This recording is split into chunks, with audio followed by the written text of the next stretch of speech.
Hello guys, good morning all of you and welcome back to our channel again. हम discuss कर रहे थे guys 14th chapter atomic physics के बारे में और लास्ट क्लास में हमने बोर्स एटॉमिक मॉडल की कुछ ड्रॉबैक्स यानी कुछ कमियां देखी थी। उसकी सबसे लास्ट वाली जो मैंने कमी आपको लिखाई थी वो ये थी कि बोर के एटॉमिक मॉडल में इलेक्ट्रॉन के पथ को वृत्ताकार माना गया है।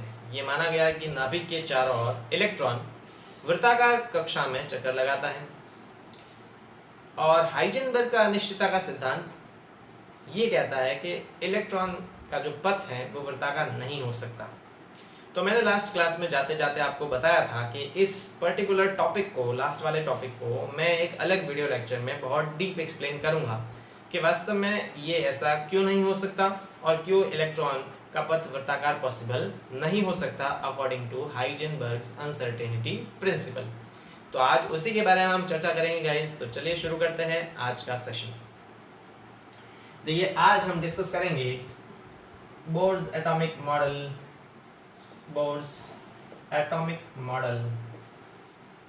Versus Heisenberg's uncertainty principle. Heisenberg's uncertainty principal.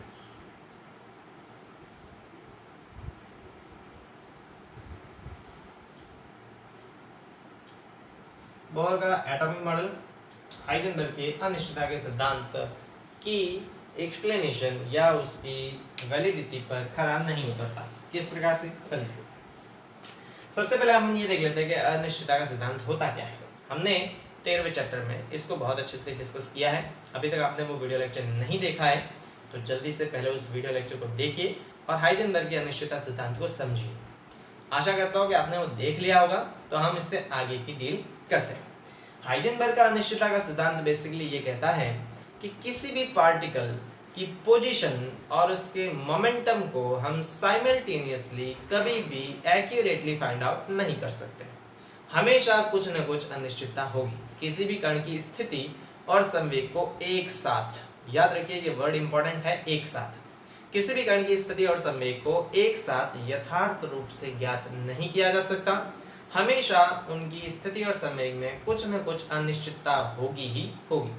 तो इस अनिश्चितता सिद्धांत के अकॉर्डिंग हम अगर डिस्कस करें तो अगर पोजीशन में अनसर्टेनिटी है डेल्टा एक्स, स्थिति में अनिश्चितता, और उसके संवेग में अनिश्चितता है डेल्टा पी, तो इस अनिश्चितता का मान h/4 पाई से ज्यादा या बराबर होगा। यह हाइजेनबर्ग का अनिश्चितता का सिद्धांत है कि स्थिति में अनिश्चितता और संवेग में अनिश्चितता का मान h/4 पाई के बराबर या उससे हमेशा ज्यादा होगा। ठीक है।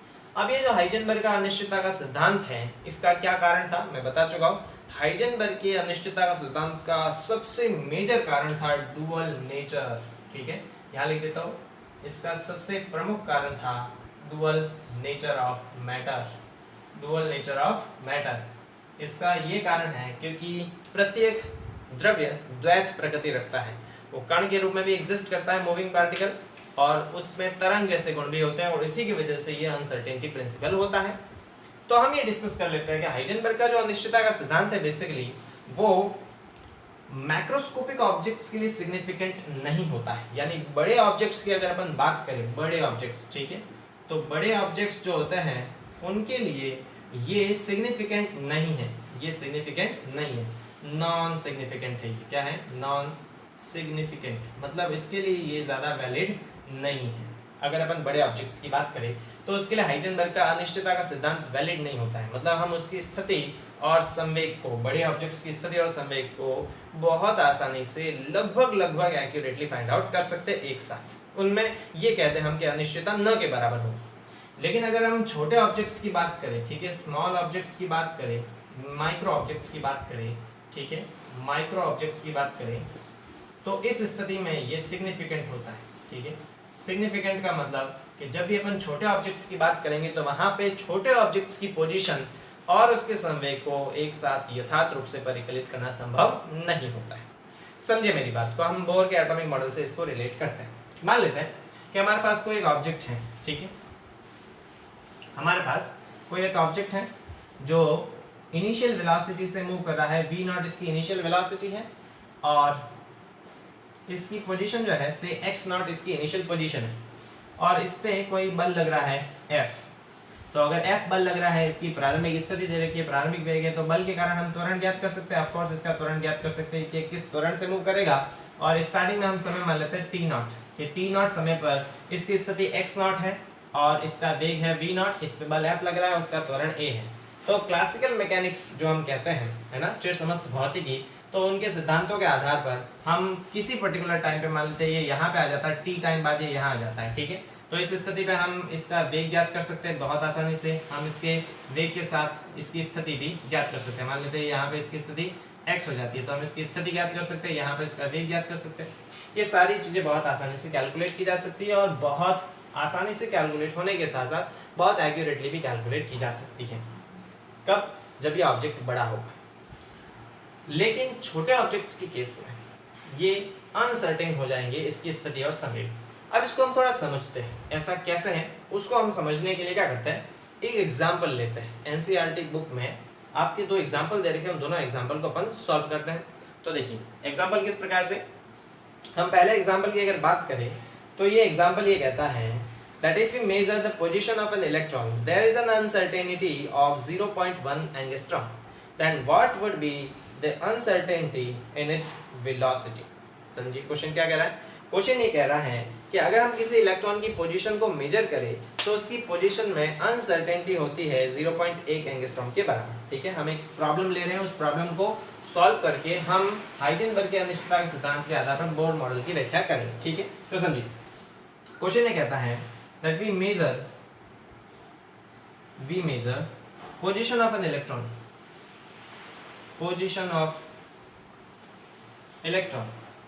और पोजीशन मेजर करने पर इसकी स्थिति में जो अनसर्टेनिटी होती है, अनिश्चितता आती है, वो आती है 0.1 एंगस्ट्रॉम के बराबर। 0.1 एंगस्ट्रॉम को हम किस प्रकार से लिख सकते हैं, 0.1 एंगस्ट्रॉम का मतलब 10 की घात -10, तो इसको हम क्या लिख सकते हैं, इसको लिख सकते हैं 10 की घात -10 तो ये, और यहाँ से पॉइंट हटाओ तो -11 मीटर। मतलब अगर किसी इलेक्ट्रॉन की पोजीशन को अगर अपन मेजर करें तो उस इलेक्ट्रॉन की पोजीशन में अनसर्टेनिटी जो आती है, अनिश्चितता जो आती है, वो कितनी आती है, वो आती है 10 की घात -11 मीटर के आसपास। अनिश्चित होती है ये इसकी पोजीशन, बहुत कम अनिश्चितता है इसकी स्थिति में, ठीक है।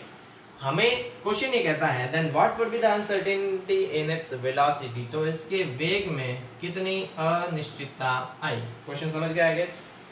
क्वेश्चन ये है कि अगर किसी इलेक्ट्रॉन की पोजीशन को अगर हम मेजर करें और उसकी पोजीशन में अनसर्टेनिटी आती है 0.1 एंगस्ट्रॉम यानी 10 की घात -11 मीटर, बहुत कम है ये, न के बराबर भी मान सकते हैं। तो उसके वेग में कितनी अनसर्टेनिटी आएगी, तो बाय हाइजेनबर्ग अनसर्टेनिटी प्रिंसिपल हम उसमें वेग में किस तरह से मेजर कर सकते हैं। देखिए हाइजेनबर्ग का अनिश्चितता का सिद्धांत कहता है कि स्थिति में अनिश्चितता और संवेग में अनिश्चितता का गुणनफल हमेशा ही h/4 के बराबर या उससे बड़ा आएगा, ठीक है। तो यहाँ से हम देखिए ये आ जाएगा delta x dot delta p क्या है, संवेग में अनिश्चितता, और संवेग क्या होता है, संवेग होता है वेग और द्रव्यमान का गुणनफल। तो यहाँ पे इसको हम क्या लिखेंगे, इसको लिखेंगे m delta v is greater than equals to h/4 clear. यहाँ से अगर हमें किसकी वैल्यू निकालनी, डेल्टा v की वैल्यू निकालनी है, तो डेल्टा v की वैल्यू निकालेंगे तो हम इसको इक्वल मान ले, तो ये आ जाएगा h/4, यहाँ पे क्या आ जाएगा डेल्टा x और इनटू क्या आ जाएगा m, क्या आ जाएगा इस। अब हमें यहाँ पे सबकी वैल्यू पता है, सबकी वैल्यू क्या देखो, h क्या है, प्लैंक का नियतांक 6.62 10 की घात -34 joule into second. Delta x का मान हमें दे रखा है, अनसर्टेनिटी इसमें कितनी है 10 की घात -11 मीटर, और m क्या है, m है इलेक्ट्रॉन का द्रव्यमान 9.1 10 की घात -31 किलोग्राम। इन सब की वैल्यू को हम यहाँ पे क्या कर देते हैं, पुट कर देते हैं। In that case delta v is equal to आ जाएगा 6.6 10⁻34 अपॉन 4 इंटू 3.14 पाई की वैल्यू, डेल्टा x 10 की घात -11 9.1 10 की घात -31, ठीक है। इस पूरे को जब अपन सॉल्व करेंगे गाइस, ठीक है, इस पूरे को सॉल्व करने पर हमारे पास जो आंसर आएगा वो आएगा delta v is equal to 5.7 something into 10⁻6 metre per second, यानी कि अगर किसी इलेक्ट्रॉन की स्थिति को हम मेजर करते हैं और उसकी स्थिति में अनिश्चितता 10⁻11 मीटर है, मतलब बहुत ज़्यादा एक्यूरेट हमने उसकी स्थिति को मेजर कर लिया, तो हाइजेनबर्ग की अनिश्चितता के सिद्धांत के अनुसार उसके वेग में कितनी अनिश्चितता आएगी? वेग में आएगी 5.7 × 10⁶ मीटर प्रति सेकंड। देखिए 10⁶ मीटर की अगर अपन बात करें, इसको मैं अगर वास्तविक तौर पे डेटा वाइज लिखूं तो क्या आ जाएगा? ये 57 लाख मीटर पर सेकंड। हम उसके वेग को 57 लाख मीटर पर सेकंड की रेंज तक अनिश्चित कर देंगे, है ना? समझ रहे हो? मतलब हमने उसकी स्थिति जब बहुत एक्यूरेटली मेजर की तो उसके वेग में कितनी अनिश्चितता आ रही है? 57 लाख मीटर पर सेकंड जितनी अनिश्चितता आएगी, जो कि बहुत बहुत ज्यादा अनिश्चितता है। मतलब छोटे ऑब्जेक्ट्स के लिए यहाँ पर अनिश्चितता ज्यादा आती है। जब हमने स्थिति को बहुत एक्यूरेट मेजर कर लिया तो उसके वेग में बहुत ज्यादा अनिश्चितता आ गई। ठीक है, यानी हम इसकी स्थिति और संवेग को या स्थिति और वेग को एक साथ कैलकुलेट नहीं कर सकते। स्थिति जब अपने बहुत ज्यादा एक्यूरेटली मेजर करते हैं, उसके वेग में कितनी अनिश्चितता है? 57 लाख मीटर पर सेकंड के आसपास, जो कि बहुत ज्यादा अनिश्चितता है। ठीक है, तो हम क्या करते हैं, हम दूसरा एग्जांपल लेते हैं। ये तो छोटे ऑब्जेक्ट की बात करें तो छोटे ऑब्जेक्ट के लिए ये बहुत ज्यादा सिग्निफिकेंट है, मतलब ये वैलिड है कि हम दोनों को एक साथ यथार्थ रूप से कैलकुलेट नहीं कर सकते। तो हम दूसरे एग्जाम्पल की बात करते हैं, इसमें किसी बड़े ऑब्जेक्ट की बात कर लेते हैं। ठीक है, तो इसको अपन कर देते हैं रफ। एक दूसरा एग्जांपल लेते हैं। देखिए दूसरा एग्जांपल किस प्रकार से, मान लेते हैं कि हमारे पास कोई एक ऑब्जेक्ट है और उस ऑब्जेक्ट का मास है 40 ग्राम, जो 45 मीटर पर सेकेंड की वेलोसिटी से मूव कर रहा है।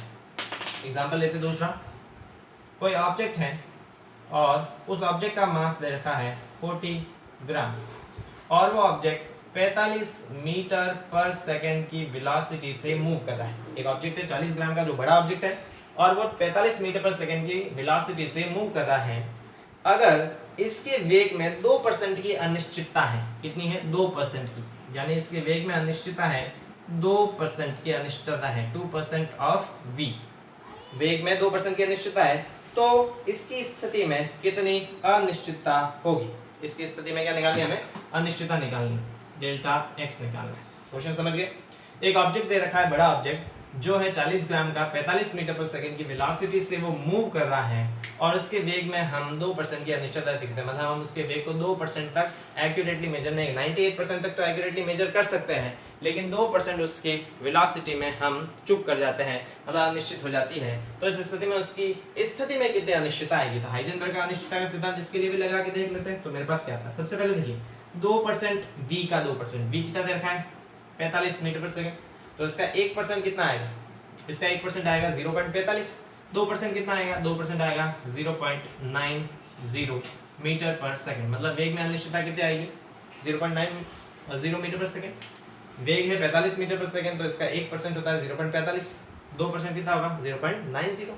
अब अगर हम वेग इस हाइजेनबर्ग का अनिश्चितता का सिद्धांत इस बड़े ऑब्जेक्ट के लिए लगाए तो मेरे पास क्या वैल्यू आ जाएगी? ये मेरे पास आ जाएगी delta x dot delta p is equal to h upon 4 pi. यहाँ पे देखिए डेल्टा x मेरे को फाइंड आउट करना, तो delta x is equal to h upon 4 pi और into delta p। Delta p हम जानते हैं, डेल्टा p क्या होता है? m डेल्टा v आ जाएगा। तो यहाँ पर आ जाएगा डेल्टा x बराबर 4 पाई और ये आ जाएगा m डेल्टा v। वैल्यू सारी की सारी हमें पता है, पुट कर देते हैं।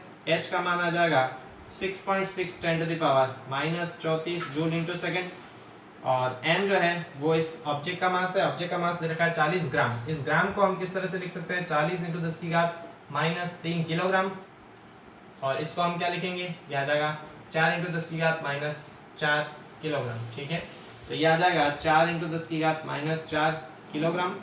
फिर डेल्टा v मेरे पास कितना दे रखा है? डेल्टा v है 0.90, तो 0.90। ये सारी वैल्यू अपन पुट करें तो मेरे पास क्या वैल्यू निकल के आएगी गाइस? देखिए इन सभी को अगर अपन पुट करें तो delta x is equal to 6.62 10 to the power -34 upon 4 into pi की value 3.14 into m is equal to 4 into 10 to the power -4 और यहाँ पे आ जाएगा 0.90। इस पूरे को जब अपन सॉल्व करेंगे गाइस तो हमारे पास क्या वैल्यू आ जाएगी? हमारे पास आएगी 1.46 into 10 to the power -33 metre. देखिए हम क्या देखते हैं कि अगर हमने इसकी वेग को एक्यूरेटली मेजर किया, 2% की हमारे पास अनिश्चितता है, उस स्थिति में इसकी स्थिति में कितनी अनिश्चितता आएगी? स्थिति में अनिश्चितता आएगी 1.46 10 की घात -33।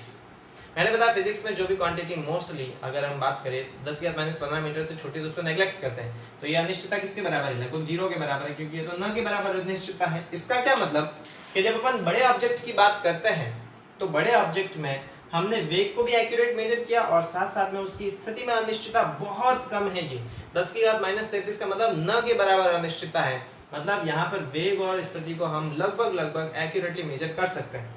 जबकि हमने जब इलेक्ट्रॉन के बारे में डिस्कस किया था तो उसकी वेग में कितनी अनिश्चितता आई थी? उसकी वेग में 57 लाख मीटर पर सेकंड की अनिश्चितता थी, जो बहुत ज्यादा थी। तो यहाँ से हमको क्या पता चलता है कि बड़े ऑब्जेक्ट्स के लिए हम उसकी स्थिति और संवेग को एक साथ यथार्थ रूप से लगभग मेजर कर सकते हैं। या अनिश्चितता अगर आएगी भी तो बहुत कम अनिश्चितता आएगी। लेकिन अगर छोटे ऑब्जेक्ट्स की बात करें तो छोटे ऑब्जेक्ट्स के लिए हम वेग और संवेग स्थिति को एक साथ यथार्थ रूप से ज्ञात नहीं कर सकते, उनमें अनिश्चितता बहुत ज्यादा आएगी। ठीक है, तो अब इसका क्या मतलब है, इसको अपन समझ लेते हैं। समझिए, हमें एक पॉइंट ये पता चला कि हम बड़े ऑब्जेक्ट्स के लिए ये अनसर्टेनिटी प्रिंसिपल नहीं लगा सकते, क्योंकि हम उसकी स्थिति और संवेग को यथार्थ रूप से लगभग ज्ञात कर सकते हैं। लेकिन छोटे ऑब्जेक्ट्स के लिए अनसर्टेनिटी प्रिंसिपल वैलिड है, मतलब हम उसकी स्थिति और उसके वेग को यथार्थ रूप से ज्ञात नहीं कर सकते। तो आप समझिए, मतलब हाइजेनबर्ग का अनिश्चितता का सिद्धांत वैलिड है। हम किसी भी छोटे ऑब्जेक्ट के इलेक्ट्रॉन से रिलेटेड अगर हम बात करें तो उसकी स्थिति और वेग को एक साथ यथार्थ रूप से ज्ञात नहीं कर सकते। इसका क्या मतलब समझिए, बोर का एटॉमिक मॉडल ये कहता है कि परमाणु की स्ट्रक्चर किस प्रकार होती है। परमाणु में समस्त धनावेश छोटे से भाग पर केंद्रित होता है, जिसे नाभिक कहते हैं, और नाभिक के चारों ओर इलेक्ट्रॉन वृत्ताकार कक्षा में क्या लगाता है? चक्कर लगाता है। ठीक है, हमने अभी देखा कि इस मॉडल में बेसिकली बोर के एटॉमिक मॉडल में इस इलेक्ट्रॉन को एक कण माना गया है। क्या माना गया है? इसे एक पार्टिकल माना गया है। लेकिन हम तो ये जानते हैं कि हर एक पार्टिकल से एक तरंग संबंधित होती है और डुअल नेचर होने के कारण यह हाइजेनबर्ग का अनिश्चितता का सिद्धांत वैलिड होगा। इसका मतलब क्या है कि इस पार्टिकल से, मतलब इस इलेक्ट्रॉन से संबंधित स्थिति और संवेग को यथार्थ रूप से ज्ञात नहीं किया जा सकता है। मतलब हमें नहीं पता कि इस नाभिक के चारों ओर इलेक्ट्रॉन किस समय कहाँ होगा। ये यहाँ हो सकता है, यहाँ हो सकता है, यहाँ हो सकता है, यहाँ हो सकता है, ये कहीं पे भी पाया जा सकता है। मतलब हम इसकी स्थिति को निश्चित नहीं कर सकते, ये हमने अभी देखा। तो हम जब इसकी स्थिति को निश्चित नहीं कर सकते तो हम ये नहीं कह सकते कि ये वृत्ताकार कक्षा में ही चक्कर लगाएगा। इसकी कक्षा को निर्धारित नहीं किया जा सकता है और इसी की वजह से बोर का एटॉमिक मॉडल फेल हो जाता है, क्योंकि बोर का एटॉमिक मॉडल कहता है कि इलेक्ट्रॉन वृत्ताकार कक्षा में चक्कर लगाएगा, जबकि अनसर्टेनिटी प्रिंसिपल के अकॉर्डिंग इलेक्ट्रॉन की स्थिति को तो निर्धारित किया ही नहीं जा सकता। वो तो कहीं पे भी पॉसिबल हो सकता है, वो अलग अलग जगह पे पॉसिबल हो सकता है। इसका मतलब बोर के एटॉमिक मॉडल के अकॉर्डिंग ये वृत्ताकार कक्षा में चक्कर लगाता है, जबकि हाइजेनबर्ग का अनिश्चितता का सिद्धांत ये कहता है कि इलेक्ट्रॉन की पोजीशन को हम फाइंड आउट नहीं कर सकते एक्यूरेटली, कहीं पे भी हो सकता है। तो इसलिए बोर का एटॉमिक मॉडल जो है वो फेल हो जाता है ना। यानी इलेक्ट्रॉन वृत्ताकार कक्षा में चक्कर नहीं लगा सकता, इसकी स्थिति को हम निर्धारित नहीं कर सकते, हम इसके पथ को भी ट्रैक नहीं कर सकते। तो वृत्ताकार कक्षा वो कहने की जगह हम ये कहें कि इलेक्ट्रॉन यहाँ यहाँ यहाँ कहीं पे भी पाया जा सकता है। इस पूरे के पूरे क्षेत्र में इलेक्ट्रॉन किसी भी समय कहाँ पर भी उपस्थित हो सकता है, हम उसकी स्थिति को बड़े एक्यूरेट तौर पे मेजर नहीं कर सकते। इलेक्ट्रॉन इतने सारे रीजन में कहीं पे भी उपस्थित हो सकता है किसी भी समय। तो इस पूरे के पूरे क्षेत्र को हम इलेक्ट्रॉन क्लाउड कहते हैं। क्या कहते हैं? इस पूरे के पूरे क्षेत्र को हम कहते हैं क्लाउड ऑफ इलेक्ट्रॉन। ठीक है, क्लाउड ऑफ इलेक्ट्रॉन। तो मेरी बात बहुत अच्छी तरह से आई गेस सबको समझ में आ गई होगी। बोर का एटॉमिक मॉडल ये कहता है कि इलेक्ट्रॉन नाभिक के चारों ओर वृत्ताकार कक्षा में चक्कर लगाता है। अनसर्टेनिटी प्रिंसिपल के अकॉर्डिंग इलेक्ट्रॉन की पोजीशन को निर्धारित नहीं किया जा सकता है, तो हम ये कैसे कह सकते हैं कि ये वृत्ताकार कक्षा में चक्कर लगाएगा? ये तो कहीं पे भी किसी भी समय किसी भी सिचुएशन पे हो सकता है। तो ये वृत्ताकार कक्षा में चक्कर नहीं लगा सके, एक पूरे इस पूरे के पूरे क्षेत्र में किसी भी समय कहीं पे भी उपस्थित हो सकता है और इस पूरे के पूरे क्षेत्र को हम क्लाउड ऑफ इलेक्ट्रॉन कहते हैं, ऑर्बिट कहते हैं, जहाँ पे इसके पाए जाने की संभावना होती है। और इस चैप्टर में आपके ये नहीं दे रखा है, लेकिन आगे हम वेव फंक्शन जब पढ़ते हैं हायर क्लासेस में तो इसी के बारे में डिस्कस करते हैं, जो इलेक्ट्रॉन के पाए जाने की संभावना को व्यक्त करता है।